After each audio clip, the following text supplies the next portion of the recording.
कैलाश पर्वत पर भगवान शिव और माता पार्वती निवास करते थे। उनके पुत्र कार्तिकेय और गणेश की कहानियां तो सबने सुनी है, लेकिन बहुत कम लोग जानते हैं कि शिव पार्वती की एक सुंदर पुत्री भी थी, जिनका नाम था अशोक सुंदरी। माता पार्वती ने एक दिन अपने पति शिव जी से कहा, स्वामी, अब हमारे दोनों पुत्र बड़े हो गए हैं और अपने अपने कार्यों में व्यस्त रहते हैं। मुझे एक बेटी की इच्छा है जो मेरे साथ रहे और मेरा मन बहलाए। शिव मुस्कुराए और बोले, जो तुम्हारा मन कहे देवी वैसा ही होगा।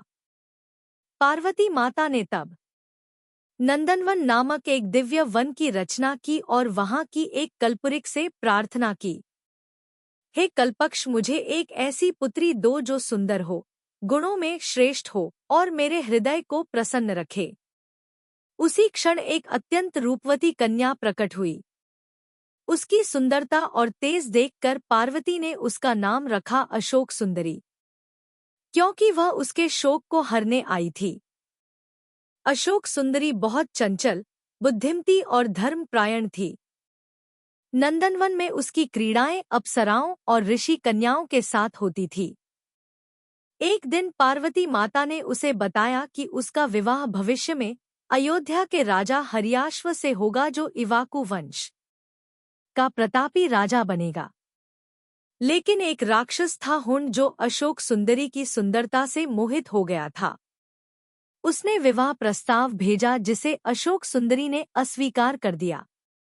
राक्षस ने क्रोधित होकर उसे धमकी दी और छल से उसे कैद करने का प्रयास किया। लेकिन अशोक सुंदरी ने साहस और मंत्र शक्ति से उसका सामना किया। वह निडर होकर बोली, मैं शिव पार्वती की पुत्री हूँ। कोई भी अधर्मी मेरा कुछ नहीं बिगाड़ सकता। मेरे भाग्य में केवल हरियाश्व ही है। इस पर राक्षस ने उसे श्राप दे दिया कि हरियाश्व मारा जाएगा।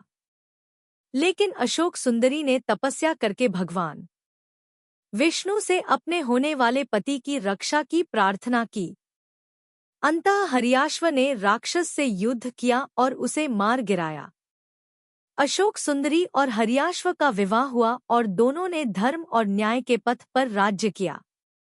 इस कथा से हमें यह सीख मिलती है कि नारी केवल कोमल नहीं होती, वह शक्ति और साहस